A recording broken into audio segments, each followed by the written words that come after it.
হাঁপানি শ্বাসকষ্ট এটা আমাদের একটা মানে খুবই কমন একটা রোগ, আমাদের অনেক মানুষেরই এই সমস্যাটা থাকে। তো হাঁপানি শ্বাসকষ্টের যদি আপনি আক্রান্ত হন তাহলে কিন্তু আয়ুর্বেদিক চিকিৎসার মাধ্যমে খুব ভালোভাবে আপনি কিন্তু একেবারে পুরোপুরিভাবে নির্মূল করতে পারেন।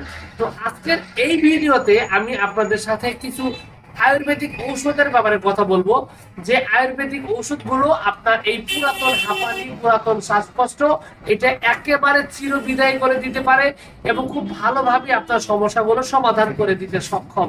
তো এইরকম কিছু ঔষধের কথা যদি বলা হয় তাহলে শ্বাসকষ্টের মধ্যে অনেকগুলো ওষুধ রয়েছে, তবে সবার আগে যে ওষুধটার নাম আসে তার নাম হলো শ্বাসশঙ্কর।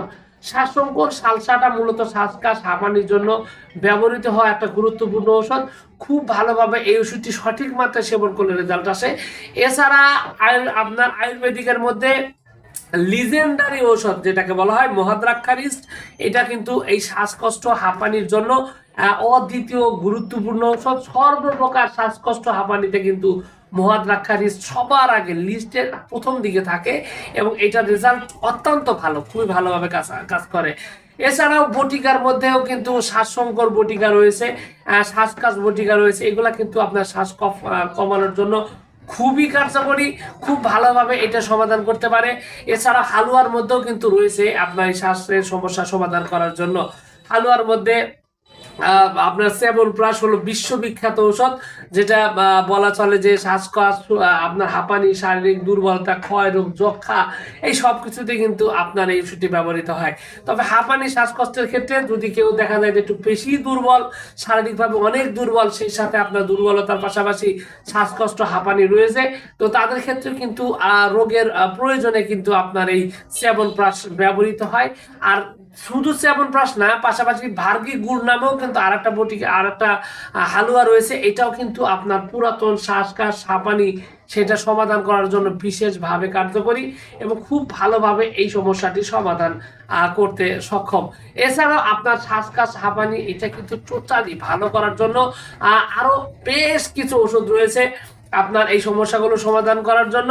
তবে একটা বিষয় স্পষ্টভাবে বলে দেই, সেটা হলো আয়ুর্বেদিক ওষুধ আপনার সমস্যার সমাধান করবে, কথা সত্য, কিন্তু আপনার রোগ সিলেকশন হলো গুরুত্বপূর্ণ।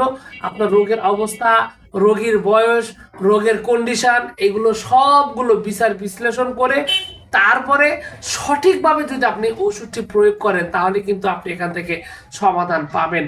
অন্যথায় এখান থেকে কিন্তু আপনি খুব ভালোভাবে সমাধান পাবেন না, আপনার জটিলতা কিন্তু আস্তে আস্তে আরো বেড়ে যেতে পারে। বিশেষ করে যারা ডায়াবেটিক্সের আক্রান্ত বা হার্টের সমস্যায় আক্রান্ত, তাদের ক্ষেত্রে কিন্তু এই ওষুধগুলো ব্যবহারের ক্ষেত্রে অবশ্যই আপনাকে আগে ভালোভাবে জানতে হবে, বুঝতে হবে, কারণ এই ওষুধগুলো প্রয়োগ বিধি আছে।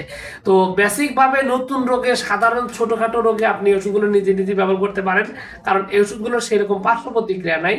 তবে রোগীর জটিলতার দিক থেকে অবশ্যই আপনাকে বিচার বিশ্লেষণ করে রোগের অবস্থা বুঝে তারপরে চিকিৎসা করা উচিত।